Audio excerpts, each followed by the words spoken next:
আলাদা হয়েছে, ঠিক আছে। আচ্ছা, এরপরে কিসের, এরপরে পরের লাইনে চলে যাও, দাঁড়াও।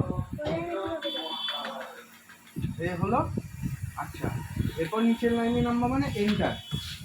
এবার বাবার নাম লেখো। বাবার নাম লেখার আগে কি আলাপ দিতে হয়? সি অবলিক ও।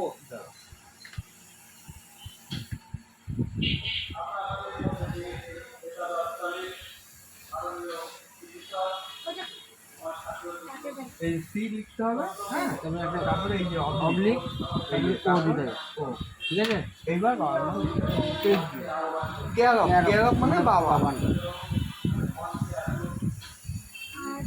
বাবা মনে হচ্ছে কত এত মাথা চুলকাচ্ছে যে, মাথা ঢুকিয়ে দিচ্ছ কেন ওর ভিতরে শোনা?